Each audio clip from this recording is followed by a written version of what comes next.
Assalamualaikum warahmatullahi wabarakatuh. Selamat malam, saya Eko Wahyudi. Di sini saya akan mempresentasikan mata kuliah HCM terkait ALP pada semester 1. Di sini daftar isinya sudah tertera. Kemudian untuk bab 1 ya, di sini membahas tentang analisa lingkungan. Di mana profil di sini kita menggunakan Taman Andakasa Residence yang merupakan salah satu guest house di Bali dan Pasar khususnya yang mulai dibangun sejak 2020 lalu. Ya, dari total kamar hotel yang tercatat di Bali, kemudian dibandingkan dengan jumlah wisatawan, Taman Andakasa Residence ini termasuk kategori guest house yang sukses karena memperoleh okupansi bulanan di atas 95%. Artinya guest house ini mampu menjual kamarnya hampir penuh setiap bulannya. Nah, statistik ini yang menunjukkan sambutan yang luar biasa dari wisatawan atas kehadiran guest house baru ini. Berikut fotonya sudah dilampirkan. Untuk pengecekannya nanti bisa melalui Google Maps ya. Kemudian yang berikutnya analisa internal. Nah, di sini analisa internal adalah analisa yang memperlihatkan atau menilai guest house dari sisi dalam. Nah, di sini kita menggunakan analisis value chain, di mana di sini terdiri dari beberapa inbound logistik, yaitu reservasi yang dilakukan, jasa laundry atau mungkin ada resto, fasilitas message mungkin dan sebagainya. Kemudian di sini adalah operation, yaitu kumpulan transaksi, diantaranya pemesanan kamar, transaksi money changer, pemesanan menu restoran dan sebagainya. Outbound logistik, yaitu output yang diharapkan untuk kepuasan pelanggan. Kemudian marketing and sales, ya di sini adalah analisa marketing dan salesnya, program-program yang ditawarkan Taman Andakasa menarik atau tidak. Kemudian cara pemasaran seperti apa dan lain sebagainya. Kemudian servisnya terdiri dari beberapa layanan, diantaranya ya jenis kamar, wifi, mungkin laundry dan sebagainya ya. Kemudian di sini identifikasi kekuatan dan kelemahan dari hasil analisis value chain yang telah dilakukan, diperoleh rumusan kekuatan dan kelemahan Taman Andakasa Residence sebagai berikut. Di mana di Taman Andakasa Residence kekuatannya dia mempunyai family management, yang mana artinya guest house ini dikelola dengan cara kekeluargaan, di mana tamu, karyawan dan semuanya dirangkul selayaknya keluarga, bisa ngopi bareng, ngobrol bareng. Kita tidak mengikat terlalu formal dalam konteks guest house ini. Kemudian yang kedua adalah fasilitas ya. Fasilitas di sini yang ditawarkan sangat lengkap, parkir, water heater, wifi, hingga smart TV semuanya ada. Kemudian kelemahan dari guest house ini yaitu lokasi guest house. Sebenarnya lokasinya itu bagus sekali, ada di perempatan jalan ya, sehingga di perempatan jalan mudah ditemukan. Tapi di perempatan jalan ini juga punya sisi negatif, yaitu membuat keramaian, jadi tamu yang menginap justru malah terganggu. Kemudian SDM, dikarenakan jumlah unit kamar yang terbatas ya, membuat pihak guest house membatasi jumlah karyawan yang bekerja, hanya 2 orang dengan rolling job setiap waktunya. Kemudian yang berikutnya adalah yang berikutnya adalah analisa eksternal ya, di mana kita melihat hal-hal yang di luar Taman Andakasa Residence, di mana di sini kita menggunakan analisa PES. Analisa PES merupakan metode analisa yang digunakan untuk menganalisis faktor eksternal. Di sini ada politik, ekonomi, sosial, teknologi, dan itu saja 4. Untuk politik ya, di sini Gesos ini di lingkungan pemerintahan ya, sekitar lingkungan pemerintahan. Jadi bisa saja Gesos Taman Andakasa Residence ini menjalin kerjasama dengan pemerintahan setempat atau bahkan mungkin instansi-instansi setempat buat melakukan aktivitas di Taman Andakasa Residence. Kemudian ekonomi, Bali merupakan wilayah Indonesia yang memiliki mobilitas tertinggi atau wisatawan tertinggi di Indonesia.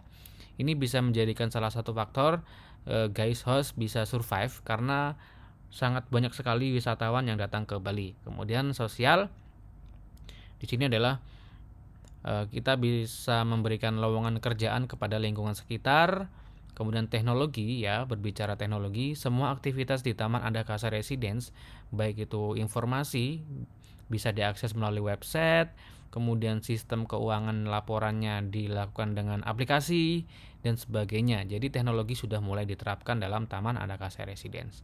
Kemudian identifikasi peluang dan ancaman, ya, setelah kita melakukan analisa dari PES tadi, didapati peluang yaitu kerjasama. Taman Adakasa Residence dapat melakukan kerjasama dengan instansi sekitar untuk keperluan meeting, ya, mungkin kantor Honda setempat atau instansi pemerintah diajak kerjasama buat meeting di sini dan sebagainya. Kemudian peluang lagi pengunjung, ya. Banyaknya pengunjung membuat Taman Adakasa Residence ikut aktif melakukan promosi terkhusus wisatawan asing yang sangat membutuhkan informasi terkait guest house. Kemudian berikutnya ancamannya apa? Yaitu kompetitor. Banyak guest house sekitar yang menawarkan harga sewa kamar jauh lebih murah, ya, membuat Taman Adakasa Residence sedikit tertekan karena biaya yang diterapkan sudah melalui proses perhitungan operasional. Jadi intinya kalau Taman Adakasa ikut berkompetisi harga diturunkan, operasionalnya tidak nutut. Jadi ini menjadi ancaman. Kemudian yang kedua adalah penyalahgunaan guest house. Jadi guest house ini kita sudah membuat aturan, dilarang prostitusi, dilarang melanggar hukum seperti narkoba dan sebagainya.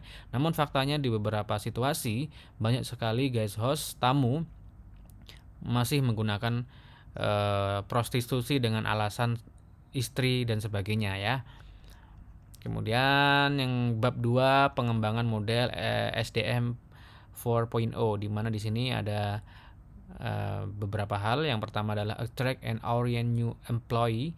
Bagian ini berbicara tentang bagaimana menarik karyawan baru dan mengarahkan, ya. Untuk menarik karyawan baru, di sini kita mencoba menawarkan pekerjaan kepada orang terdekat terlebih dahulu, saudara, kemudian tetangga, baru yang terakhir adalah ketika lowongan kerjanya masih ada, kita tawarkan ke publik yang heterogen. Kemudian bagaimana cara mengarahkan karyawan, yaitu dengan cara meeting, mengobrol tentang hal-hal seputar guest house, ya, pengarahan secara tatap muka dengan cara ngobrol. Kemudian yang terakhir, yang kedua adalah dengan cara room tour, jadi mengajak karyawan keliling guest house sambil menjelaskan bagaimana job desk akan dilakukan. Kemudian effective compensation system, di mana di sini karyawan yang di guest house ini mempunyai 3 gaji. Yang pertama gaji pokok senilai UMR Denpasar 2.700.000.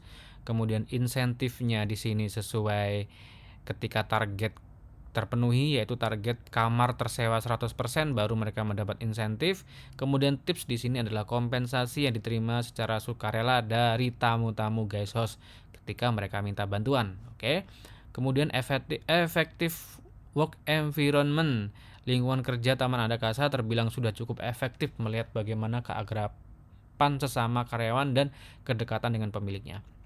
Jadi ini bisa dilihat dari berbagai macam aktivitas, meeting, evaluasi rutin yang dilakukan setiap bulan. Di sini juga disertai foto bagaimana mereka bisa meeting dan diskusi untuk merumuskan atau mengevaluasi setiap kerjanya. Kemudian laporan kerja setiap hari juga dikirim melalui grup. Jadi setiap orang yang bekerja laporan selesai bahwa kerjaan selesai. Misalnya nyapu kamar, ngepel kamar selesai, ada fotonya dilaporkan dalam grup, ya. Jadi semuanya tahu bahwa kinerjanya sudah selesai. Kemudian yang berikutnya adalah effective relation. Di sini hubungan efektifnya sudah aktif ditandai dengan kesepahaman antar individu. Jadi minimnya sekali konflik antar karyawan. Ini yang membuat kita meyakini bahwa relationship di antara karyawan sudah cukup baik. Contohnya penjengukan bersama ketika ada salah satu karyawan sakit, kemudian acara ulang tahun dirayakan secara bersama. Oke. Kemudian berikutnya adalah compliance and procedure. Jadi di sini berbicara tentang SOP kerja, kontrak kerja dan juga aturan-aturan yang harus ditaati selama karyawan bekerja. Yang pertama adalah kontrak kerja. Kontrak kerja berisi aturan dan reward dalam aktivitas kerja. Ya, dalam kontrak ini semua dokumen harus dibaca dulu sebelum menandatangani kontrak kerja. Kemudian pemecatan, pengunduran diri, yaitu karyawan jika 2 kali melakukan kesalahan akan dilakukan pemecatan, ya. Ini kesalahan yang dilakukan secara sengaja. Kemudian resign juga wajib dilakukan 1 bulan sebelumnya. Kemudian yang berikutnya di sini adalah Von Braun model. Jadi karena Taman Adakasa ini lebih fokus cenderung manajemennya ke dalam, memperhatikan faktor-faktor internal, jadi cocoknya menggunakan metode Von Braun. Kalau Harvard itu kan menggunakan lebih fokus ke faktor-faktor eksternal. Jadi karena Taman Adakasa Residence di sini lebih cenderung kepada internal, maka lebih cocok menggunakan metode Von Braun. Kesimpulan ya, di sini melihat bagaimana kondisi Bali yang di branding sudah cukup kuat, di mana orang-orang luar negeri sudah mengetahui Bali, orang lokal sudah mengetahui Bali. Ini membuat Bali menjadi tempat wisata kelas dunia. Jadi tanpa melakukan promosi pun orang-orang sudah terbenam mindsetnya bahwa kalau wisata harus ke Bali. Nah, ini mempermudah kita sebagai pelaku usaha untuk menjalankan aktivitas usaha di Bali. Karena apa? Karena hanya dengan membuka usaha, Bali secara otomatis sudah mendatangkan traffic pengunjung. Jadi tanpa perlu sales, kita cukup membuka usaha saja, pengunjung semuanya berdatangan. Jadi ini membuat salah satu usaha guest house Taman Adakasa Residence mudah dalam mencari customer karena traffic Bali yang cukup tinggi. Nah, kemudian yang berikutnya adalah daftar pustakanya di sini, link representasinya di sini. Oke, saya rasa cukup itu aja. Mohon maaf kalau presentasinya terkesan agak buru-buru karena memang di sini saya memburu waktu supaya tidak panjang-panjang presentasinya. Terima kasih, semoga nilai saya bagus di sini. Terima kasih, sampai bertemu di lain semester. Terima kasih.